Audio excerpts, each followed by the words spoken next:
মনে করো তোমার প্রতিষ্ঠানের জন্য বা তুমি একটা প্রতিষ্ঠানের মালিক এবং এই প্রতিষ্ঠানের জন্য তোমার নতুন কারখানা স্থাপন করতে হবে অথবা নতুন গাড়ি কিনতে হবে।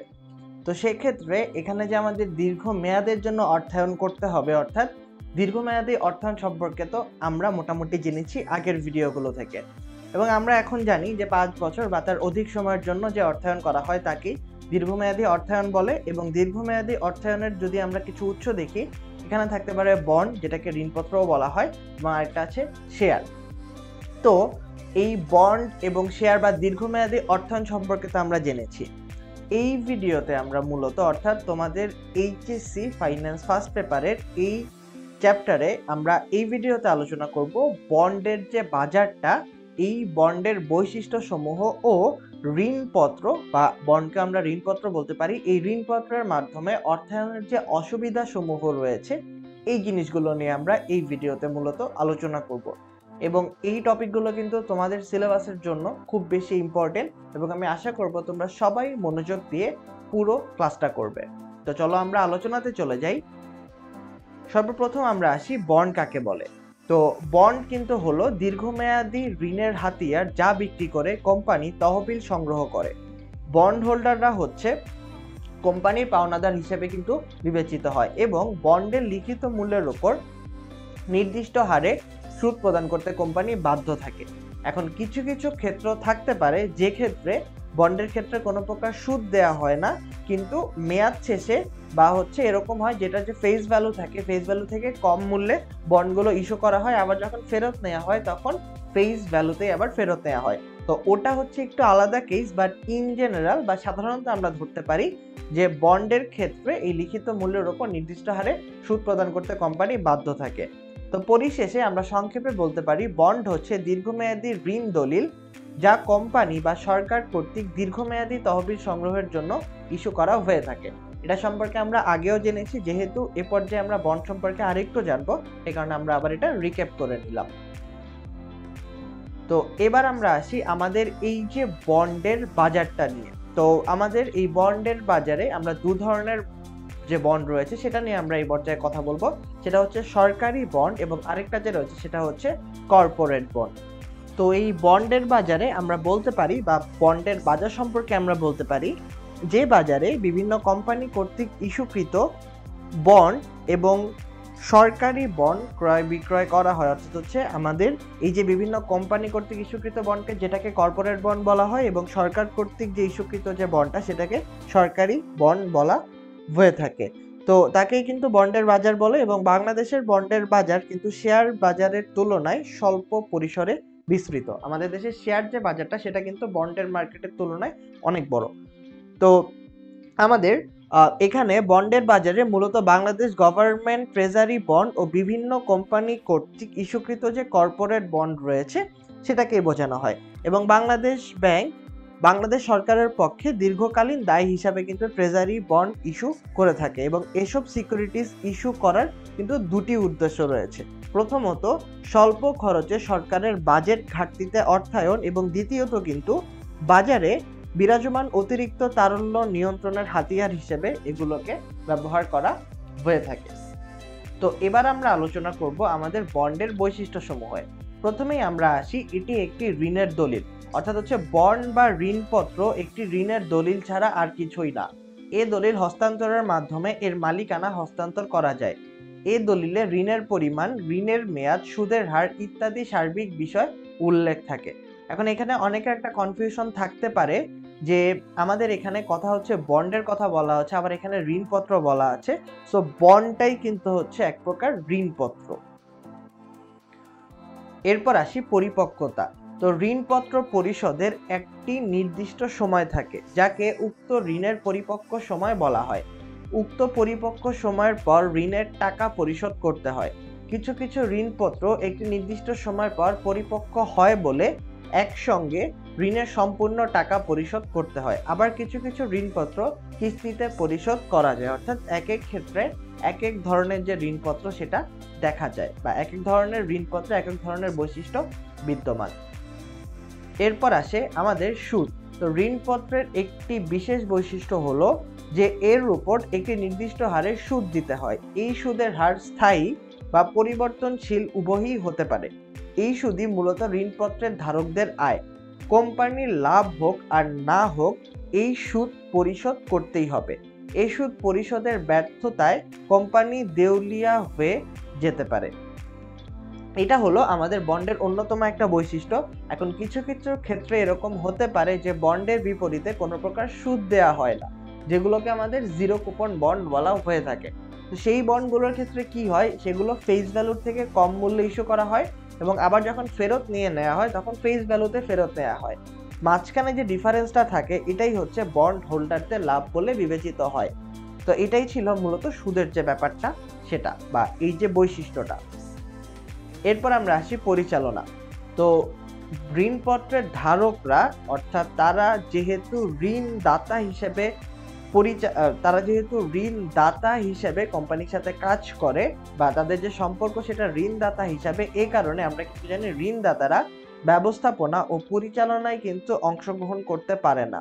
যদিও এরা দীর্ঘমেয়াদী মূলধন সরবরাহকারী, এরপরেও এরা শেয়ার হোল্ডারদের মতো পরিচালনায় অংশগ্রহণের অযোগ্য। এর কারণ হচ্ছে তারা কিন্তু কোম্পানির পাওনাদার, এরা কিন্তু কোম্পানির মালিক না। এ কারণেই তারা পরিচালনায় অংশগ্রহণ করতে পারে না। এরপর আসে ভোটাধিকার। তো যেহেতু এরা শেয়ার হোল্ডার না, এরা বন্ড হোল্ডার, এ কারণেই বন্ড হোল্ডাররা সাধারণত কোনো প্রকার ভোটাধিকার প্রয়োগ করতে পারে না। এর যে প্রধান কারণ সেটা কিন্তু হচ্ছে এরা কিন্তু কোম্পানির পাওনাদার হিসেবে বিবেচিত হয়। এরপর আসে একক মূল্য। প্রতিটি ঋণপত্রের মূল্য একই হতে হবে, অর্থাৎ একই সাথে বাজারে যতগুলো ঋণপত্র ছাড়া হয় তার সবগুলোর মূল্যই এক হয়ে থাকে। সাধারণত 1000, 5000 বা 10,000 ইত্যাদি রাউন্ড ফিগারের ঋণপত্র দেখতে পাওয়া যায়। তো তার মানে এখানে প্রতিটার যে ইউনিট প্রাইস বা একক মূল্য এটা কিন্তু সমান হবে। এরপর আসে জামানত। তো ঋণপত্র দুই ধরনের হতে পারে, একটি হচ্ছে জামানতযুক্ত এবং আরেকটি হচ্ছে জামানতহীন বা জামানত ছাড়া। তো সাধারণ ঋণপত্রই জামানতহীন ঋণপত্রের উদাহরণ এবং বন্ধকি ঋণপত্র হচ্ছে জামানতযুক্ত ঋণপত্র হিসেবে বিবেচিত হয়। তো এরপর আসে আমাদের সম্পত্তির উপর দাবি। তো বন্ড হোল্ডারগণ কোম্পানির সম্পত্তির উপর নিম্নোক্ত দুই ধরনের দাবি করতে পারে। প্রথমটা হচ্ছে সাধারণ দাবি, এরপরে আসে সুনির্দিষ্ট দাবি। সাধারণ দাবি হচ্ছে কোম্পানির বন্ড হোল্ডাররা মালিকের তুলনায় সম্পত্তির উপর দাবির ক্ষেত্রে অগ্রাধিকার পেয়ে থাকে, অর্থাৎ কোম্পানির বিলোপ হলে অন্যান্যদের পাওনা পরিশোধের পূর্বেই বন্ড হোল্ডারদের পাওনা পরিশোধ করতে হয়। এরপরে আসে সুনির্দিষ্ট দাবি।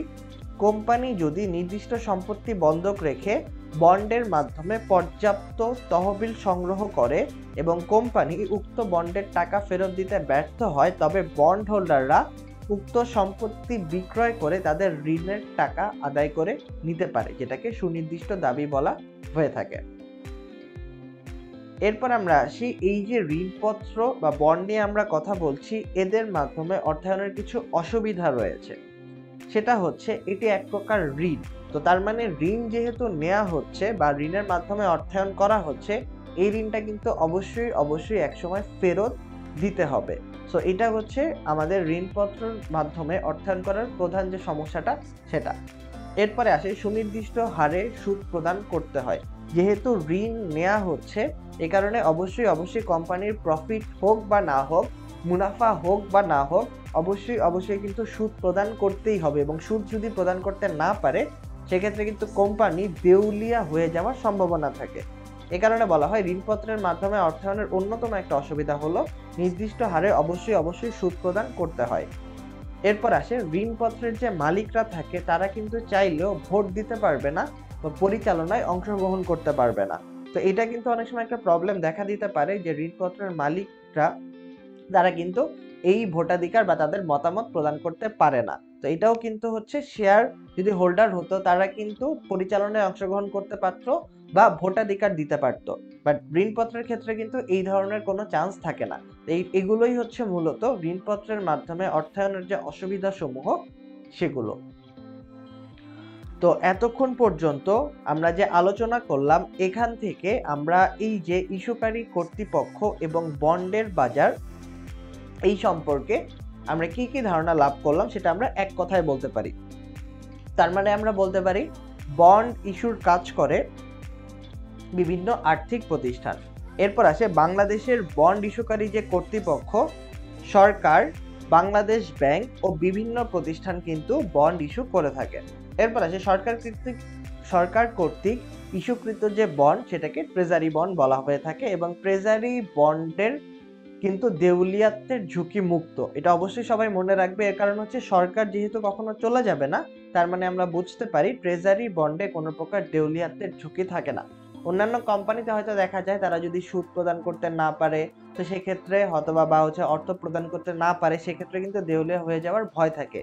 কিন্তু আমাদের ট্রেজারি বন্ডের ক্ষেত্রে যেহেতু এটা সরকার কর্তৃক ইস্যুকৃত, সরকার তো কখনো চলে যাবে না বা দেউলিয়া হবে না, তো এই কারণে আমরা বলতে পারি এই ধরনের বন্ড হচ্ছে দেউলিয়াত্বের ঝুঁকিমুক্ত। এরপর আসে কোম্পানি কর্তৃক ইস্যুকৃত বন্ড হচ্ছে কর্পোরেট বন্ড। এরপর আসে বৈদেশিক সরকার কর্তৃক যে ইস্যুকৃত বন্ড সেটাই হচ্ছে বৈদেশিক বন্ড। এরপর সরকারি ও বিভিন্ন প্রতিষ্ঠানের বন্ড কেনাবেচা করা হয় বন্ড বাজারে। এরপর আসে তারল্য নিয়ন্ত্রণ করা হয় বন্ড ইস্যুর মাধ্যমে। এটা একটু ইম্পর্টেন্ট জিনিস, একটু মনোযোগ দিয়ে বোঝার চেষ্টা করো। এই তারল্য নিয়ন্ত্রণ করাকে বোঝায়, এটার মানে হচ্ছে যখন দেখা হয় মার্কেটে অনেক বেশি টাকা, তো যখন মার্কেটে অনেক বেশি টাকা হয় তখন কিন্তু মুদ্রাস্ফীতি দেখা যায়, অর্থাৎ মানুষজনের কাছে যখন বেশি টাকা থাকবে তারা কিন্তু বেশি খরচ করতে যাবে, তা আমাদের সম্পদ তো লিমিটেড থাকবে। তো এই কারণে দেখা যায় একটা সম্পদের বিপরীতে মানুষজনের কাছে যদি টাকা থাকে ওই জিনিসটার দাম বেড়ে যাচ্ছে। তো এই কারণেই যেটা করা হয় যেটা হচ্ছে এই টাকাটা উঠিয়ে ফেলা হয় বন্ড ইস্যুর মাধ্যমে। যখন বন্ড ইস্যু করা হয় তখন মার্কেটে যে টাকাগুলো থাকে এই টাকাগুলো কিন্তু যেই বন্ড ইস্যুকারী কর্তৃপক্ষ তাদের কাছে চলে যায়, তখন আর মানুষের হাতে বা মার্কেটে টাকা থাকবে না। আবার যখন দেখা যাবে যে তারল্য অনেক কমে আসছে বা মার্কেটের অর্থের পরিমাণ কমে যাচ্ছে, সেক্ষেত্রে আবার বন্ডগুলো ফেরত নিয়ে নেওয়া হয় এবং এর বিপরীতে অর্থগুলো আবার প্রদান করা হয়। এর মাধ্যমে কিন্তু তারল্য নিয়ন্ত্রণ করা হয়ে থাকে। এরপর আছে সরকারের বাজেট ঘাটতিতে আমাদের বিভিন্ন সিকিউরিটিজ ইস্যুর মাধ্যমে কিন্তু অর্থায়ন করা হয়ে থাকে। এরপর আসে শেয়ার সিকিউরিটির ওপর নির্ভর করে পুঁজি বাজার। তো বন্ধুরা, এই পর্যন্তই মূলত ছিল আমাদের এই টপিকগুলো নিয়ে আলোচনা। আশা করি তোমরা সবাই বুঝতে পেরেছো। মনোযোগ দিয়ে ভিডিওটি দেখার জন্য সবাইকে অসংখ্য ধন্যবাদ। পরবর্তী ভিডিওর জন্য আমন্ত্রণ জানিয়ে এই ভিডিওটা আমরা এখানেই শেষ করছি।